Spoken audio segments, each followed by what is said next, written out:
उत्तरकाशी के सिलकारा टनल में rescue operation लगातार जारी है, लेकिन आज 15वें दिन भी बड़ी सफलता नहीं मिल पाई। हालांकि कई जगहों पर आज काम किया गया। वर्टिकल ड्रिलिंग का काम तेजी के साथ चल रहा है। करीब 84 मीटर की वर्टिकल ड्रिलिंग होनी है। इसमें 4 दिन का समय लग सकता है। करीब 1.25 मीटर गोलाई की यहाँ एस्केप टनल बनाई जा रही है और सब कुछ ठीक रहा तो इसी टनल से मजदूरों को निकाला जाएगा। इस मामले में ऑगर मशीन से हो रही ड्रिलिंग का काम भी रुका हुआ है। सामने की तरफ से ऑगर मशीन से हो रही ड्रिलिंग का काम रुका हुआ है क्योंकि मशीन के पार्ट्स पाइप के अंदर फंस गए थे। तो हैदराबाद से मंगवाए गए प्लाज्मा कटर से मशीन के पार्ट्स काटे जा रहे हैं और बाहर निकाले जा रहे हैं और देर रात तक पूरा सरिया और मशीन के पार्ट्स काटकर निकाले जा सकते हैं। फिर कटिंग के बाद मैन्युअली खुदाई का काम शुरू हो जाएगा। दीपांकर भट्ट हमारे सहयोगी ग्राउंड जीरो से तमाम जानकारी के साथ लाइव जुड़ गए। दीपांकर, क्या अपडेट है फिलहाल ड्रिलिंग को लेकर, रेस्क्यू ऑपरेशन को लेकर क्या जानकारी आपके पास?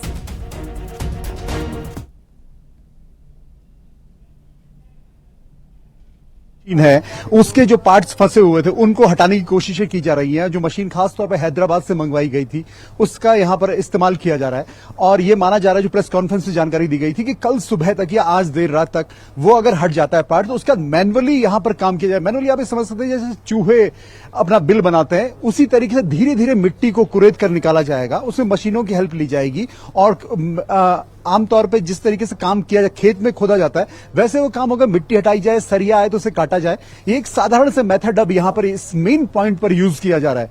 इसके बाद रहती है वर्टिकल ड्रिलिंग। वर्टिकल ड्रिलिंग अभी 15 मीटर तक 4 बजे के आसपास हुई थी। प्रेस कॉन्फ्रेंस सबसे कुछ देर में होगी, उसमें बताया जाएगा कि और वर्टिकल ड्रिलिंग कितनी हुई है। उसमें एक अनुमान है कि 100 घंटे और लगेंगे, यानी 4 दिन के आसपास का वक्त अभी और लगेगा वर्टिकल ड्रिलिंग में। तो ये 2 ऑप्शन है जो मेन जिन पर काम किया जा रहा है तेजी के साथ। हालांकि बाकी ऑप्शन भी है लेकिन उनमें इतनी ज्यादा वक्त की डिमांड है, इतना ज्यादा उसमें वक्त लगेगा कि उन पर अब यहां पर एजेंसी, ये तो मैं नहीं कहूंगा कि जाना नहीं चाहती, जाना चाहती हैं लेकिन वक्त बहुत ज्यादा लगेगा। 15 दिन के आसपास का वक्त लगेगा। तो जो सबसे आसान ऑप्शन है वो जो ये मेरे पीछे टनल है, यहां से जो ऑप्शन, पहला ऑप्शन जिस पे लगातार काम हो रहा है उसी पे भरोसा है कि वो ऑप्शन अगर वर्क करता है तो यहीं से कोई बड़ी सफलता मिल सकती है। लेकिन ओवरऑल आज मैं कहूं 15 दिन हो चुके हैं, आधा महीना बीत चुका है और इस आधे महीने के बीतने के बाद भी अभी भी हाथ खाली है। यहां आज संडे का दिन था, रविवार की दिन तरह यहां भी आज हलचल बहुत ज्यादा नहीं है। मैं अपने कैमरा पर्सन से कहूं तो पुलिस की जो डिप्लॉयमेंट है वो है, लेकिन आज मीडिया का यहां पर मूवमेंट इतना ज्यादा नहीं है। इसके अलावा ठंड है और दूसरे दिनों की अगर बात करूं, पिछले 13-14 दिन तो यहां पर गुजरे हैं। कल 2 दिन से मौसम भी खराब रहेगा। आज सुबह मौसम थोड़ा बदला तो थोड़ी ठंड भी थी और दिन यहां पर अगर जो हमने शाम देखी है यहां पर ये अलाव यहां पर जला हुआ होता था, लेकिन आज ये लकड़ी यहां पर अभी पड़ी हुई है लेकिन अलाव नहीं जला। इससे आप समझ सकती हैं कि किस तरीके का मूवमेंट यहां पर है, कितने लोग इस वक्त यहां पर है। और इस ऑपरेशन में यह माना जा रहा है कि अगले 2-3 दिन भी कोई बहुत ज्यादा मूवमेंट देखने को नहीं मिलेगा। अब इंतजार सिर्फ उस पल का है जब टनल से वो 41 मजदूर बाहर आएंगे, लेकिन आधा महीना बीतने के बाद भी वो वक्त कब आएगा इसका फिलहाल इंतजार है। जी दीपांकर, आप बने रहिए हमारे साथ, आपके पास हम लौटेंगे तमाम अपडेट्स के। लेकिन एक और बड़ी खबर मिल रही है, पहले दर्शकों को बता दें कि उत्तरकाशी में टनल रेस्क्यू के बीच बारिश और बर्फबारी का भी अलर्ट जारी हो गया है। अगले 2 से 3 दिन उत्तरकाशी के निचले इलाकों में बारिश हो सकती है, वहीं ऊंचाई वाले इलाकों में बर्फबारी हो सकती है और अगर यहां बारिश और बर्फबारी होती है तो रेस्क्यू ऑपरेशन में बाधा आ सकती है। हालांकि हॉरिजॉन्टल ड्रिलिंग तो टनल के अंदर से ही हो रही है, लेकिन वर्टिकल ड्रिलिंग में इससे दिक्कत आ सकती है। दीपांकर हमारे सहयोगी लगातार जुड़े हुए हैं। दीपांकर, अभी तक तो काम चल रहा है लेकिन आगे बहुत सारे चैलेंजेस हैं। मौसम भी एक बाधा बन सकता है क्योंकि बताया जा रहा है कि बारिश और बर्फबारी हो सकती है जिससे कि रेस्क्यू ऑपरेशन में दिक्कतें आएंगी। बिल्कुल, क्योंकि नवंबर का महीना खत्म होने का है। दिसंबर जनवरी आमतौर पर सर्दी के मौसम में बर्फबारी और बारिश होती है। उत्तरकाशी क्योंकि सीमांत जिला है, बॉर्डर डिस्ट्रिक्ट है, यहां पर अक्सर मौसम बदलता है। आज सुबह भी यहां पर बादल थे, हालांकि दिन में धूप रही और अब देर शाम से तो हल्के फुल्के बादल यहां पर छाने शुरू हुए, जिससे ठंड का असर यहां पर आप देख सकते हैं कि जैकेट और जो यहां पर टोपी सभी लोगों ने पहनी हुई है। कल 2 दिन का जो मौसम का अलर्ट जारी किया गया उसको लेकर आज प्रेस कॉन्फ्रेंस में सवाल पूछा गया था कि मौसम बदलता है तो जिन ऑप्शंस पे यहां पर काम चल रहा है, जो रेस्क्यू रेस्क्यू ऑपरेशन चल रहा है, क्या उस पर कोई फर्क पड़ेगा? क्योंकि जो वर्टिकल ड्रिलिंग हो रही है उसके लिए सड़क है, वो सड़क बिल्कुल नई बनाई गई है। अगर ज्यादा बर्फबारी या बारिश होती है तो क्या वहां पर मशीनें जा पाएंगी, पहुंच पाएंगी? तो अधिकारियों का कहना है कि उसके लिए पूरी तैयारी बीआरओ ने यहां पर की है। जहां तक वर्टिकल ड्रिलिंग की बात है, अगर बारिश होती है तो वहां पर क्या काम रोकना पड़ेगा? हाँ, तो यह बात साफ है कि अगर बारिश होगी तो उस काम में थोड़ी रुकावट जरूर आएगी, लेकिन मशीनों का काम है और मैनुअली काम होना है तो दिक्कतें वहां पर जरूर आएंगी। और सब कुछ होने के बावजूद इस पूरे ऑपरेशन आज 15 दिन बीतने के बाद अगर मौसम रुकावट बनता है तो जो देरी हो रही है वो देरी और ज्यादा बढ़ेगी। लेकिन उम्मीद यही है कि इस खराब मौसम के बीच भी अधिकारी यही बात कह रहे हैं कि काम अपनी रफ्तार से चलता रहेगा। जी, आपसे ये भी जानना चाहेंगे क्योंकि एक बहुत बड़ा चैलेंज मौसम भी बन सकता है। ऐसे में जो मलबा वहां पर इकट्ठा हुआ है बारिश की वजह से वो कीचड़ में तब्दील हो जाएगा। कहा यह भी जा रहा था कि क्रिसमस तक हो सकता है, दिसंबर मंथ एंड तक काम कंप्लीट हो जाए, लेकिन इस तरह के जो हालात बनेंगे मौसम को लेकर कोशिश यही करनी होगी कि पहले से पहले और जल्दी से निपटाया जा सके ताकि दिक्कतें आगे ना बढ़े। क्रिसमस अब से ठीक 1 महीने दूर है, यानी क्रिसमस तक की जो बात कही गई थी यहां पर जो एक्सपर्ट, इंटरनेशनल एक्सपर्ट, उनकी तरफ से वो एक बात इस लिहाज में कही गई थी जैसे खुशी का पल होता है तो हम कहते हैं दीपावली मनाई जानी चाहिए, वो इस लिहाज से कही गई थी कि हो सकता है कि क्रिसमस का लो, यानी जब भी मजदूर बाहर आएंगे वो एक खुशी का पल होगा। और क्योंकि वो ऑस्ट्रिया से संबंध रखते हैं तो उन्होंने क्रिसमस इस लिहाज से कहा था। ये कोई भी यहां पर नहीं कहेगा कि क्रिसमस तक ये ऑपरेशन खींचेगा, लेकिन हां ये जरूर है कि अगले 10-12 दिन के आसपास या उससे पहले ये ऑपरेशन कंप्लीट हो सकता है, लेकिन समय कितना लगेगा ये कोई बताने को यहां पर तैयार नहीं है। जहां तक आपने सवाल ये पूछा कि जो सड़कें हैं या मलबा है, बारिश होगी तो जाहिर तौर पे अगर बारिश ज्यादा हुई तो ये मलबा कीचड़ में तब्दील होगा और यहां पर जो सभी को दिक्कत होगी, चाहे गाड़ियों के चलने में, मशीनों को लाने ले जाने में। जो बड़े ट्रक हैं, ऐसे ट्रक हैं जिनका इन पहाड़ों में मूवमेंट बहुत कम है। आज दिन में हमने अंदर बैठे मजदूरों को भी दिक्कतें हो सकती है, उनके लिए भी बहुत प्रॉब्लमेटिक सिचुएशन। बहुत शुक्रिया आपका तमाम जानकारी साझा करने के लिए दीपांकर। विज्ञान के साथ अब आस्था को भी जोड़ा जा रहा है। टनल के बाहर बने बाबा बौखनाथ मंदिर में international tunnel expert Arnold Dix भी अपना मत्था टेककर पूजा करते नजर आए। साथ ही ईश्वर से सभी के सकुशल बाहर निकलने की कामना की है। I'm saying a prayer. That's what's in my mind, and I'm asking for whatever help the universe can give us to get the 41 men out alive. वे तस्वीरें हम आपको दिखा रहे हैं, टनल के बाहर भी पूजा पाठ का दौर जारी।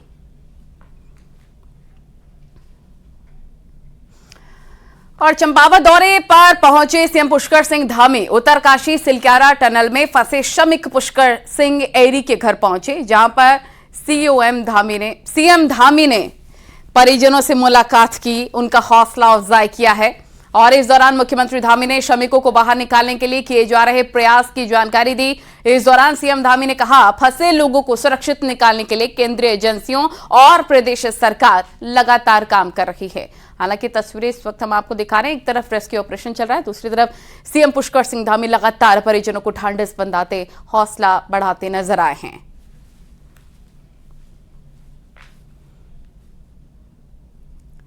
उत्तरकाशी में टनल रेस्क्यू को लंबा अरसा हो चुका है और आगे भी फिलहाल रास्ता आसान नहीं दिख रहा है। अब हालात ये हो गए हैं कि इस पर सियासत भी होने लग गई है।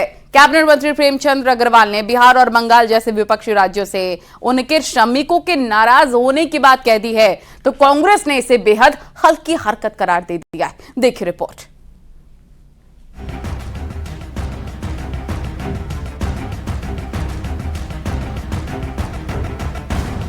सिलक्यारा टनल के रेस्क्यू ऑपरेशन पर पूरी दुनिया की नजर है। वहां उत्तराखंड समेत 8 राज्यों के मजदूर फंसे हैं।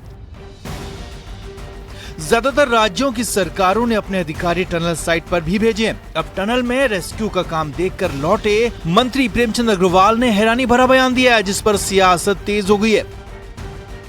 प्रेमचंद अग्रवाल का कहना है कि बिहार और बंगाल के मजदूर भी टनल के अंदर फंसे हैं और वहां की सरकार उनकी सुध नहीं ले रही और इसीलिए वो श्रमिक नाराज हैं। उन्होंने कहा कि आप हमारी चिंता मत करिए, आप अपने बाहर में सबको कहिए कि सब लोग ठीक ठाक रहें, हमारे परिजनों को कहें ठीक ठाक रहें। हाँ, एक बात उन्होंने जरूर कही, जो हमारे बिहार के श्रमिक थे, कि बिहार की सरकार और बंगाल की सरकार ने हमारी सुध नहीं ली। ये दुर्भाग्यपूर्ण है। उत्तरकाशी के टनल में उत्तराखंड के 2, हिमाचल के 1, उत्तर प्रदेश के 8, बिहार के 5, पश्चिम बंगाल के 3, असम के 2, झारखंड के 15 और ओडिशा के 5 मजदूर फंसे। अब मंत्री के बयान को कांग्रेस ने बेहद हल्का बताया और कहा कि अपनी नाकामी छिपाने के लिए प्रेमचंद अग्रवाल ऐसा बयान दे रहे हैं। वो प्रभारी मंत्री जी, उनको तो पहले ही डेरा डालना चाहिए था वहाँ, और आज जाकर के कह रहे हैं कि वहाँ के मजदूर ये कर रहे हैं, तो ये केवल हाला हवाई की बात है, ऐसा कुछ नहीं है। प्रेमचंद अग्रवाल जी को इतना हल्का बयान नहीं देना चाहिए, मैं इसकी भर्त्सना करता हूँ। कई राज्यों के अधिकारी तो अपने श्रमिकों को सीधे एयरलिफ्ट कराने के मकसद से उत्तरकाशी पहुंचे, तो ऐसे में जहां सिलखेरा टनल में अभी भी रेस्क्यू का काम होना बाकी है, मजदूरों को निकाला जाना बाकी है, वहीं अभी से सियासी क्रेडिट लेने की होड़ मच गई है। देहरादून से न्यूज़ 18 के लिए सुनील और प्रभात की रिपोर्ट। उत्तरकाशी टनल हादसे को लेकर नेता प्रतिपक्ष यशपाल आर्य ने केंद्र और राज्य सरकार पर आरोप लगाए हैं। हरिद्वार पहुंचे यशपाल आर्य ने कहा कि 41 मजदूर पिछले 15 दिनों से टनल में फंसे हैं, लेकिन सरकारी एजेंसियां उन्हें बाहर नहीं निकाल पा रही हैं। यशपाल आर्य ने टनल बना रही कंपनी पर भी सवाल उठाए। उन्होंने कहा कि ये कंपनी महाराष्ट्र में ब्लैक लिस्टेड है, बावजूद इसके उत्तराखंड में उसे टनल बनाने का काम क्यों सौंपा गया। सरकार ने का जो तंत्र है वो बिल्कुल फेलियर हो चुका है। महाराष्ट्र में इसी कंपनी को काली सूची में डाल दिया गया था, ब्लैक लिस्टेड है ये। वहाँ पर भी मौतें हुई हैं, इनके निर्माणाधीन प्रोजेक्ट में मौतें हुई थी। आखिरकार इतनी बड़ी हादसे के बाद यहाँ उत्तराखंड में इनको क्यों यहाँ पर दौड़ा प्रोजेक्ट दिया गया। उत्तरकाशी में सिलखेरा टनल से पहले बीआरओ की गाड़ी और बस में टक्कर हो गई। इसमें टनल ऑपरेशन की जिम्मेदारी देख रहे बीआरओ का एक अधिकारी और ड्राइवर घायल हो गए। दोनों को हायर सेंटर के लिए रेफर कर दिया गया। दोनों के सिर पर चोट आई है।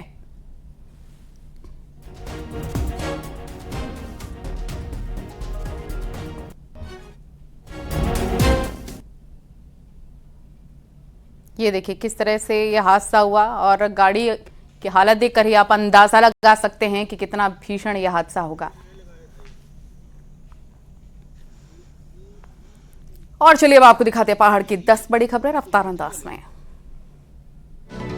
उत्तरकाशी में 6 ग्राम स्मैक के साथ एक तस्कर को पुलिस ने गिरफ्तार किया। चेकिंग के दौरान रामलीला गेट के पास अनुज नेगी को गिरफ्तार किया गया।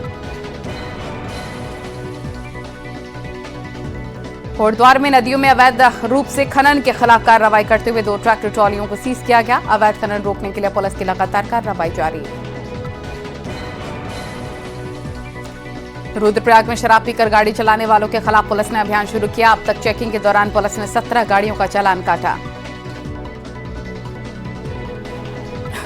हरिद्वार ग्रामीण से विधायक अनुपमा रावत ने अधिकारियों पर काम में ढिलाई बरतने और उपेक्षा का आरोप लगाया। सीएम को पत्र भेजकर लालडांग में सिडकुल स्थापित करने की मांग की। अल्मोड़ा के कई इलाकों में बंदरों के आतंक से लोग परेशान हैं। बंदरों को पकड़ने के लिए मथुरा से टीम बुलाई गई, जो बंदरों को पकड़कर नसबंदी करेगी। बीजेपी प्रदेश अध्यक्ष महेंद्र भट्ट ने चमोली के कर्णप्रयाग में भीमराव अंबेडकर की मूर्ति पर माल्यार्पण किया और संविधान दिवस के अवसर पर उनको याद किया। विकासनगर के वीर शहीद केसरी चंद्र राजकीय स्नातकोत्तर महाविद्यालय में मतदाता जागरूकता अभियान चलाया गया। इसमें छात्र छात्राओं को मतदान करने की शपथ दिलाई गई। रामनगर में 2 सायंकालीन स्कूलों का स्थापना दिवस मनाया गया। मजदूरों की बस्ती में बने इन स्कूलों में 200 बच्चे पढ़ाई कर रहे हैं। अल्मोड़ा में 30 नवंबर को इन्वेस्टर समिट को लेकर कार्यक्रम का आयोजन किया जाएगा। इसमें 200 करोड़ के एमओयू होने की उम्मीद। कार्यक्रम में प्रभारी मंत्री धन सिंह रावत मौजूद रहेंगे। चक्राता के कालसी में खेल महाकुंभ चल रहा है। इसमें वॉलीबॉल खो खो प्रतियोगिता का आयोजन किया गया। साथ ही विजेता टीमों को पुरस्कार दिया गया।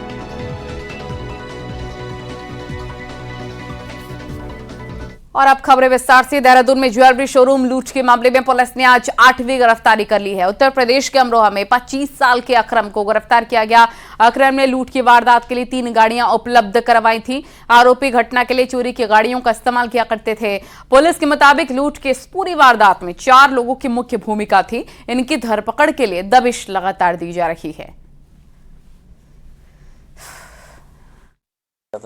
इसमें जो पूरे गैंग की तह तक जब गए तो उसे पता चला कि जो गैंग को मास्टरमाइंड ऑपरेट कर रहे हैं वो लगातार अलग अलग सोर्सेस से अलग अलग लोगों को हायर करते हैं। और इसी तरह से इन्होंने अमरोहा में भी एक गैंग को हायर किया था, जिससे ये वाहन चोरी के यहाँ पर डिलीवर किए गए थे, जिससे घटना को अंजाम दिया गया, जिसमें 2 मोटरसाइकिल और एक आर्टिका कार थी, जो विभिन्न स्थानों पर नजीमाबाद और अन्य जगह देहरादून में अलग अलग गैंग के एक मेंबर अकबर द्वारा जो है, जो अमरोहा का रहने वाला, उसके द्वारा यहाँ पर भेजी गई थी। और देहरादून से बड़ी खबर आ रही है, जहां पर प्रेमनगर में चाय बागान में 2 शव मिलने से सनसनी फैल गई। संदिग्ध हालत में मिले हैं महिला पुरुष के शव। पुलिस सुसाइड का केस मान रही है और मामले की जांच पड़ताल में जुट गई है।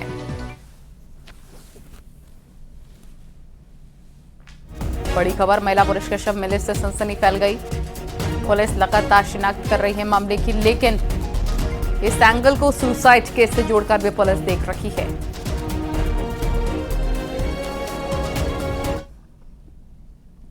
विकासनगर क्षेत्र में कल बुजुर्ग की गोली मारकर हत्या मामले में आज पुलिस ने फरार 2 बदमाशों को रायपुर से गिरफ्तार किया, जबकि हत्या में शामिल तीसरे फरार आरोपी की तलाश जारी है। चेकिंग के दौरान दोनों बदमाशों की गिरफ्तारी हुई। आरोपियों के पास से पुलिस ने लूटी गई स्कूटी भी बरामद कर ली है।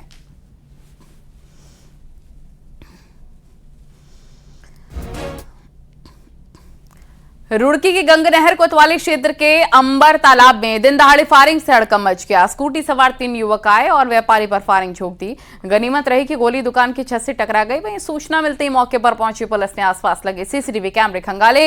इसमें आरोपियों की करतूत कैद हो गई है। बताया जा रहा है कि आरोपी एक युवक की व्यापारी से पहले से ही मारपीट हो चुकी है।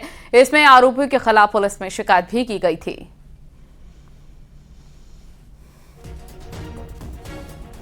मेरे पे फायरिंग करी गई है और मेरे पे पहले भी फायरिंग हुई थी, पहले घर पे हुई थी, आज मेरी शॉप पर करी गई है। मेरे घर पे जो फायरिंग हुई थी उसका भी कारण था। हम एक पूर्व में एक घटना हुई थी और उसी के क्रम में इन लोगों को अंदेशा है कि एक युवक के द्वारा अपने अन्य साथियों के साथ इनके ऊपर फायरिंग की गई।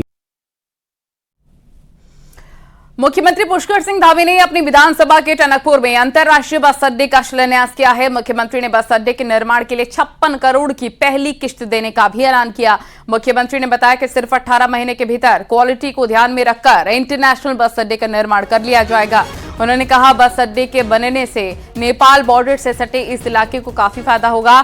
साथ ही पूर्णागिरि मंदिर आने वाले श्रद्धालुओं को भी बस अड्डा बनने से राहत मिलेगी। इस मौके पर मुख्यमंत्री के साथ क्षेत्रीय सांसद अजय टमटा भी मौजूद रहे।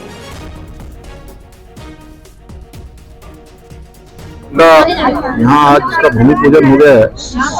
उसके प्रथम चरण में 56 करोड़ की धनराशि से यहाँ पर वर्कशॉप और अंतर्राष्ट्रीय बस अड्डे के अंतर्गत जो भी वर्कशॉप से लेकर अनेकों जो काम है उसके अंतर्गत पूरे होंगे। जल्दी उसका लोकार्पण भी होगा। 2025-18 माह की अवधि रखी गई है।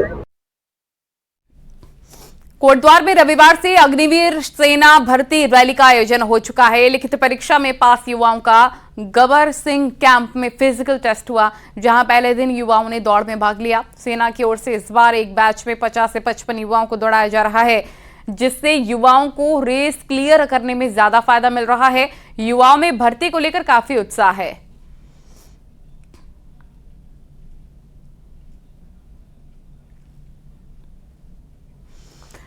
रविवार को हल्द्वानी में वीवीआईपी लोगों का जमावड़ा लग रहा है और केंद्रीय मंत्री अजय भट्ट की बेटी की शादी में शामिल होने के लिए रक्षा मंत्री राजनाथ सिंह, सीएम पुष्कर सिंह धामी और पूर्व सीएम त्रिवेंद्र सिंह रावत हल्द्वानी पहुंचे, दुल्हन को आशीर्वाद दिया। तस्वीरें आप देख रहे हैं, जहां रविवार को हल्द्वानी में वीवीआईपी लोगों का जमावड़ा लगा रहा। केंद्रीय मंत्री अजय भट्ट की बेटी की शादी में शामिल होने के लिए रक्षा मंत्री राजनाथ सिंह, सीएम पुष्कर सिंह धामी, पूर्व सीएम त्रिवेंद्र सिंह रावत हल्द्वानी पहुंचे और दुल्हन को आशीर्वाद दिया। रविवार को हल्द्वानी में अजय भट्ट की बेटी का महिला संगीत कार्यक्रम था, जबकि सोमवार को रुद्रपुर में शादी है।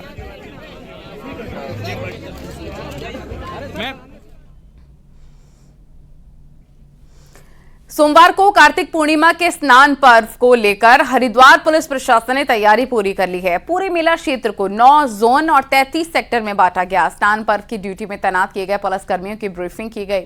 सभी को मुस्तैद रहने के निर्देश दिए गए। पुलिस और पीएसी के जवानों के साथ ही डॉग स्क्वाड और बम निरोधक दस्ते की तैनाती भी कर दी गई। हरिद्वार में भीड़ का दबाव न बढ़े, इसके लिए ट्रैफिक डायवर्शन प्लान भी लागू किया गया। स्नान से पूर्व की लगभग सारी व्यवस्थाएं जो पुलिस के द्वारा अपेक्षित थी वो की जा चुकी हैं और सभी की ड्यूटियां लगी हैं।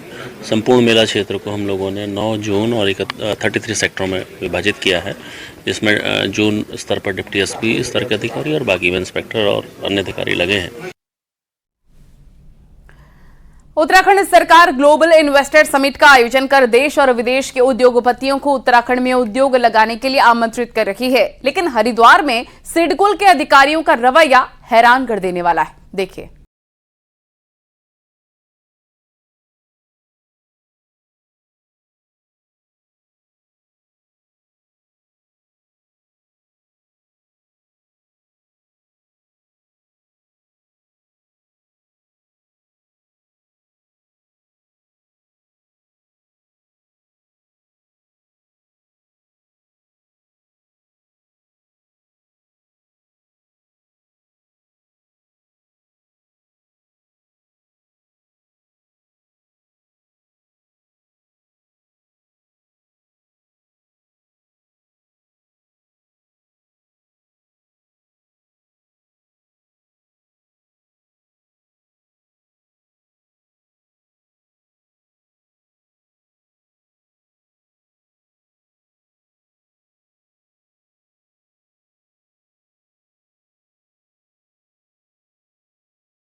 ये बताइए सर, मेंटेनेंस चार्ज आप मांगते हैं, मेंटेनेंस किस चीज़ का चार्ज कर रहे हैं? ना रोड है, ना लाइट है, ना पानी है।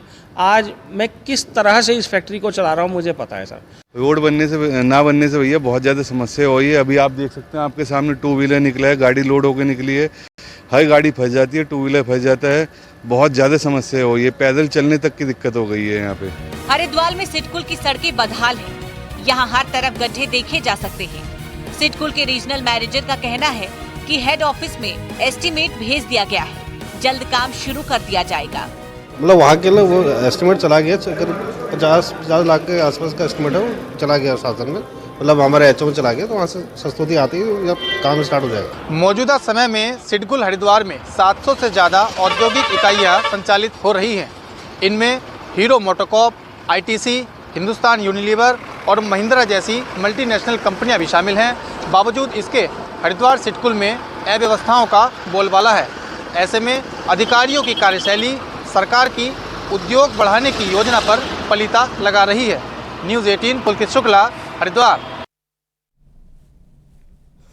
हरिद्वार में सिखों के प्रथम गुरु गुरु नानक देव जी के 554वें प्रकाश पर्व की पूर्व संध्या पर उपनगर कनखल में प्रभात फेरी का आयोजन किया गया। प्रभात फेरी निर्मल संतपुरा कनखल से शुरू हुई और हनुमानगढ़ी, सराफा बाजार, चौक बाजार, सती घाट होती हुई सिखों के तीसरे गुरु अमरदास जी के गुरुद्वारा तीजी पातशाही तप स्थान में नतमस्तक होने के लिए पहुंची। हरिद्वार में नतमस्तक होने के बाद फिर से प्रभात फेरी कनखल के मुख्य बाजारों से वापस होती हुई निर्मल संतपुरा में समाप्त हुई, जहां पर आतिशबाजी की गई। गुरु नानक देव जी की कल को 27 नवंबर को 554वीं प्रकाश पर्व है, जिसके उपलक्ष्य में आज निर्मल संतपुरा से एक विशेष प्रभात फेरी हरिद्वार की समूह संगत, हरिद्वार, ज्वालापुर, बीएचएल और कनखल की सारी संगत ने मिलकर के बड़ी उत्साह और श्रद्धा और भावना के साथ निर्मल संतपुरा से सुबह 5:30 बजे प्रभात फेरी आरंभ हुई और वो सती घाट गुरुद्वारा गुरु अमरदास जी तीसरी पातशाही जाकर नतमस्तक हुई। वहां सब संगत ने बैठ करके कीर्तन किया। और यहाँ वक्त हो गया एक छोटे से ब्रेक का।